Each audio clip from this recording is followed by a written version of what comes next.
الحمد للہ وکفا والصلاة والسلام علی سید الرسل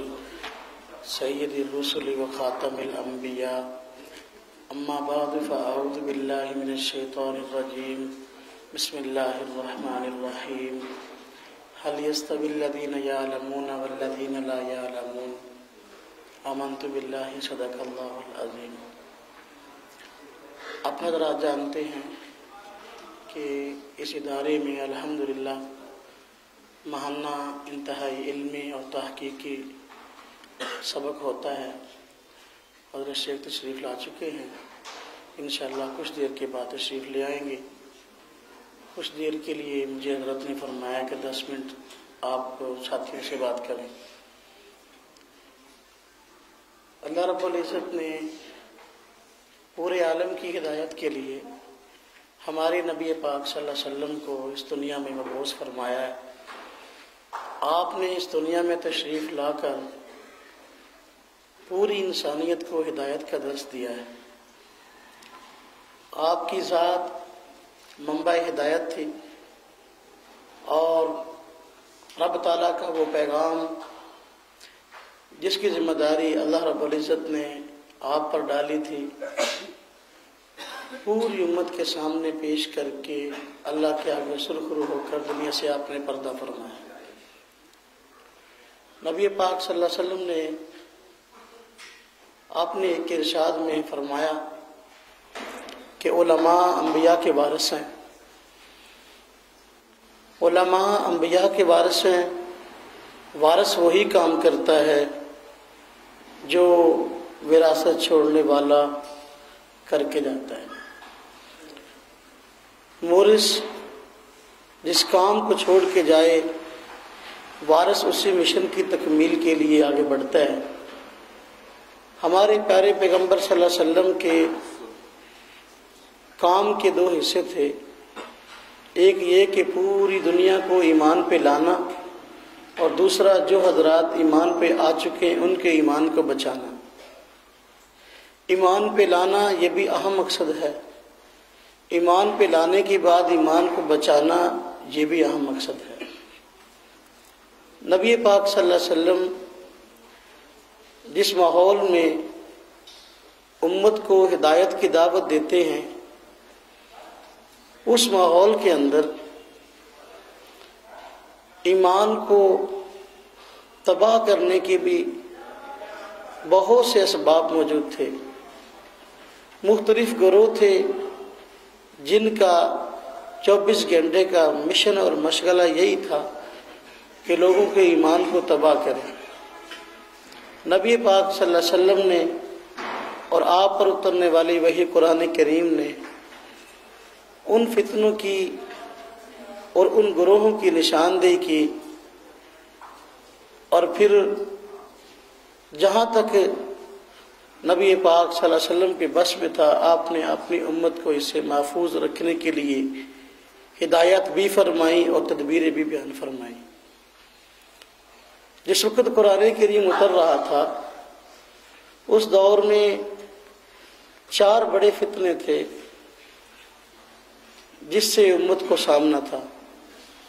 نمبر 1 مشرکین مکہ، نمبر 2 یہود، نمبر 3 نصارہ، اور نمبر 4 منافقین۔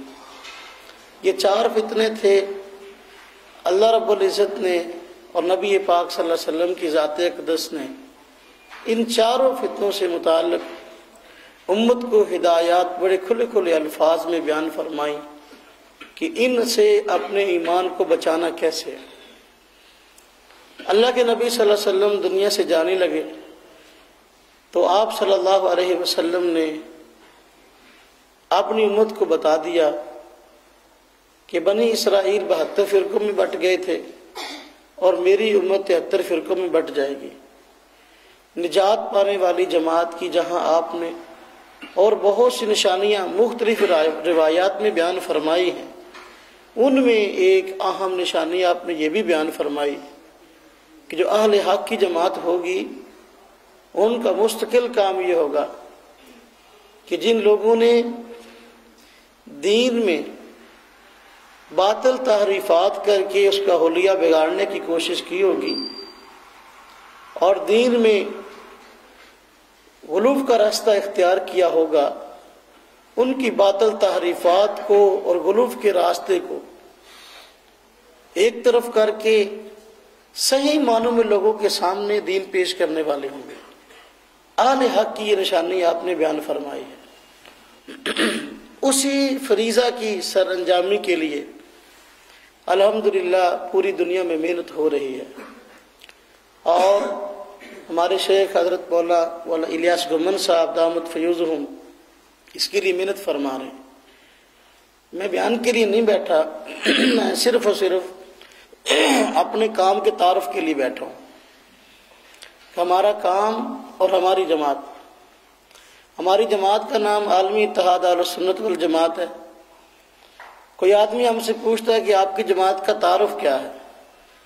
آپ دن رات بھاگے پھر رہے ہیں، آپ کا مقصد کیا ہے؟ دو لفظوں میں ہم اپنا مقصد بیان کر دیتے ہیں کہ اہل سنت والجماعت کے عقائد و اعمال کو لوگوں کے سامنے واضح الفاظ میں بیان کرنا اور ان پر ہونے والے اعتراضات کے جوابات دینا، یہ ہماری جماعت کا مستقل ایجنڈا اور مشن ہے۔ الحمدللہ اللہ رب العزت نے یہ توفیق عطا فرمائی، پوری دنیا میں عقائد کے حوالے سے کہیں بھی آواز اٹھتی ہے، نظریات پر اعتراضات کے جوابات کے حوالے سے کہیں بھی ضرورت محسوس ہوتی ہے، الحمدللہ ہماری جماعت نے یہ کام کیا ہے۔ اور ظاہر بات ہے جو یہ کام ہے پوری دنیا میں فتنوں کی یہ الغار ہے، اس کے لیے جتنے افراد زیادہ ہوں گے اتنے ہی کام ہیں۔ چونکہ اکثر علماء کرام بیٹھے، خاص طور پہ طلبہ بیٹھے، میرے وہ مخاطب ہیں، ان سے میں عرض کروں گا یہ کسی ایک شخصیت کا کام نہیں ہے، 1000 2000 لوگوں کا کام نہیں ہے، یہ ہر عالم دین کی ذمہ داری ہے کہ پہلے صحیح معنوں میں اپنے عقائد و نظریات اور امتیازی مسائل کو سمجھے، اس کے بعد امت کے سامنے پیش کرے۔ یہ ہم سب کی ذمہ داری ہے۔ اب یہ ذمہ داری ادا کیسے ہوگی؟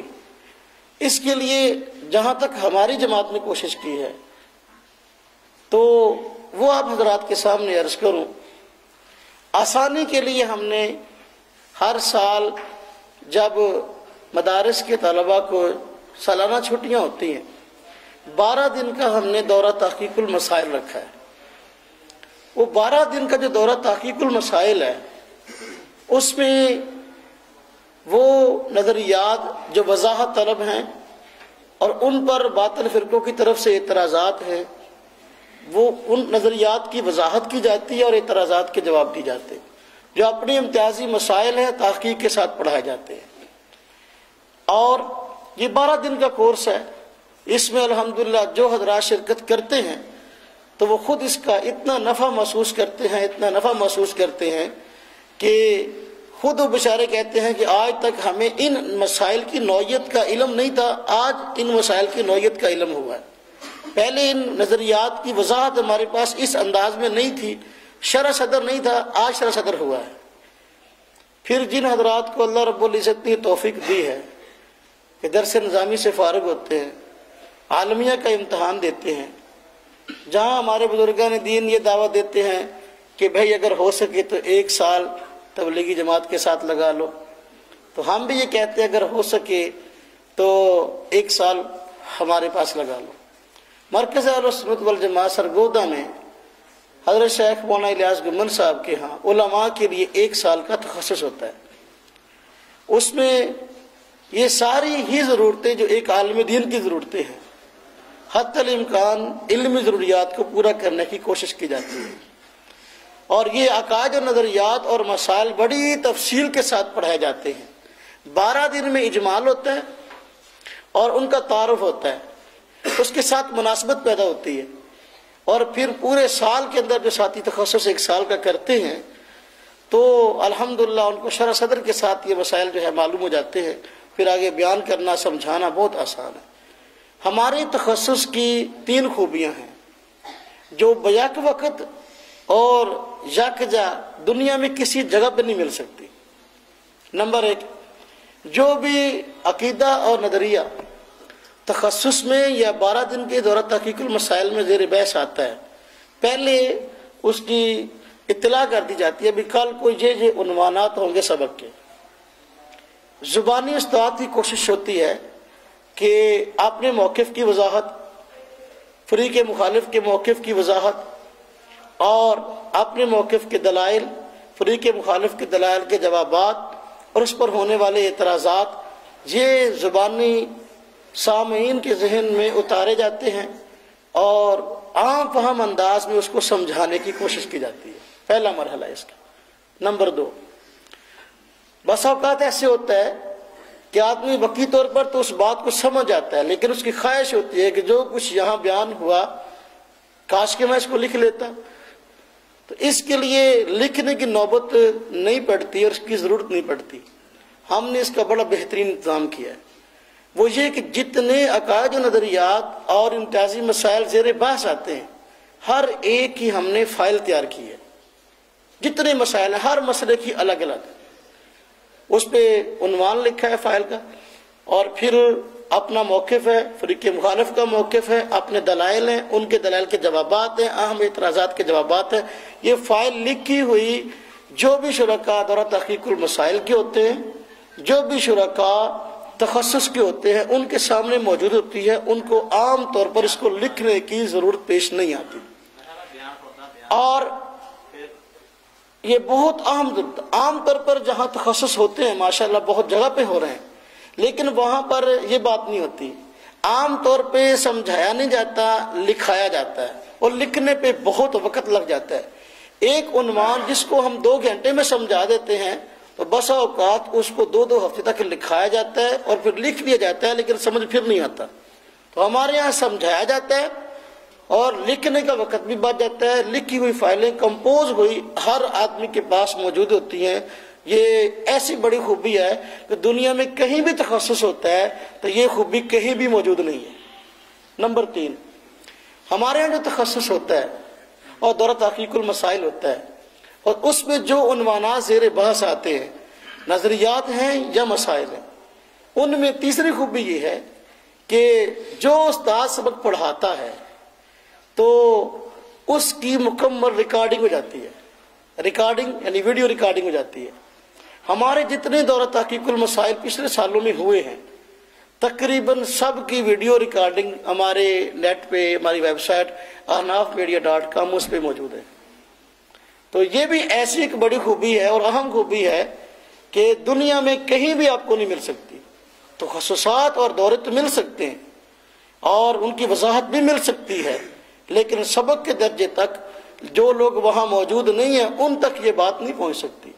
لیکن ریکارڈنگ محفوظ ہے، بعد میں بھی طالب علم اس مسئلے کو دوبارہ سمجھنا چاہے، اس کو دوبارہ سننا چاہے، دوبارہ استفادہ کرنا چاہے، یاد دہانی کے لیے بطور ریکارڈ کے اپنے کمپیوٹر میں رکھنا چاہے، اپنے موبائل میں رکھنا چاہے، تو الحمدللہ اس کی صورت موجود ہوتی ہے۔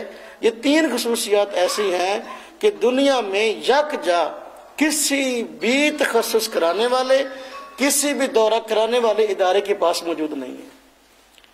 تو آپ حضرات اس چیز کو نعمت سمجھیں، اپنے لیے غنیمت سمجھیں۔ اللہ پاک نے اگر آپ حضرات کو فرصت دی ہے اور آپ کے پاس وقت ہے تو آپ اپنے وقت کو خدا را ضائع نہ کریں۔ آنے والا وقت وہ کام کے لحاظ سے ان لوگوں کے لیے آسان ہے جو کہ کام کرنے کا ارادہ رکھتے ہیں اور کام کرنے کے لیے محنت کرتے ہیں۔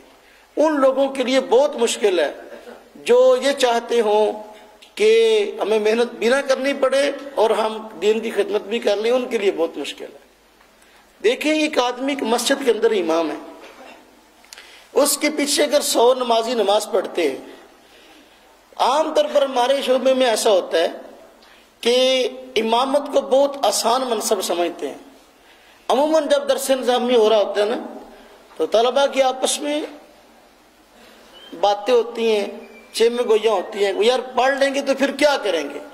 جو قابل ترین ہوتے ہیں وہ کہتے ہیں یار ہم تو مدرس بن جائیں گے، کسی نہ کسی مدرسے میں جہاں پڑھ رہے ہیں اساتذہ کو ہمارا پتہ ہے کہ ہم قابل ہیں، ہو سکتا ہے ایسی مدرسے کہیں تدریس مل جائے۔ اور جو قابل ہوتے ہیں وہ کسی نہ کسی علمی اور شعبے کے اندر چلے جاتے ہیں، کوئی کالجوں کے اندر لیکچرار لا گیا، کہیں اور چلا گیا، اور جو درمیانے درجے کے لوگ ہوتے ہیں تو وہ کہتے ہیں کہ چلو یار خطابت مل جائے، باقی تھوڑا بہت اپنا کاروبار کر لیں گے۔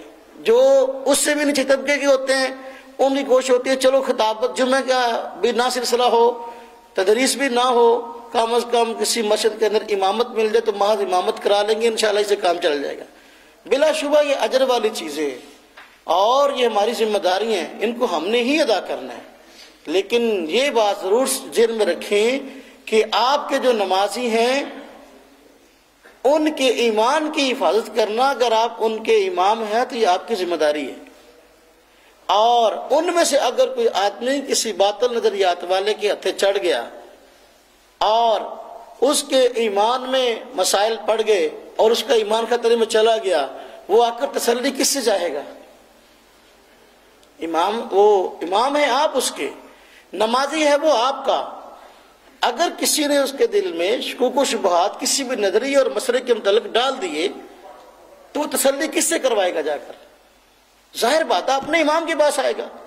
اگر اس کے امام نے اس کی تسلی کروا دی، اس کو صحیح نظریہ سمجھا دیا، اس کے اعتراضات کے جوابات دے دیے، اس کا ایمان سلامت رہے گا اور وہ آدمی ہدایت پہ برقرار رہے گا۔ لیکن اگر امام ایسا ہے کہ اس کا ان باتوں کا مطالعہ ہی نہیں ہے اور وہ ان چیزوں کو جانتا ہی نہیں ہے، تو پھر بتائیں کہ وہ اس کی تسلی کرا سکے گا؟ نہیں۔ ہم نہیں کہتے کہ یہ مسائل پڑھ کے ہر جگہ پر آپ ممبر پہ اس کو بیان کرتے پھرو، نہ، اگر آپ ضرور سمجھو اس کو بیان کر دو، لیکن اس کا یہ مطلب نہیں کہ ان کو سیکھنا بھی ایک فضول کام ہے۔ عام طور پر آج ہمارے معاشرے میں ہم کہتے ہیں فلانا غیر مقلد ہو گیا، فلانا ہو گیا، فلانا، وجہ اس میں بنیادی طور پہ جو وجہ ہوتی ہے وہ یہی ہوتی ہے کہ جو امام ہوتا ہے نا مسجد کا، وہ ان کی تسلی نہیں کرا سکتا، اس کی وجہ سے وہ باطل نظریات کا شکار ہو جاتے ہیں۔ اللہ ہم سب کو صحیح معنوں میں نبی پاک صلی اللہ علیہ وسلم کی وراثت کا حق ادا کرنے کی توفیق عطا فرمائے۔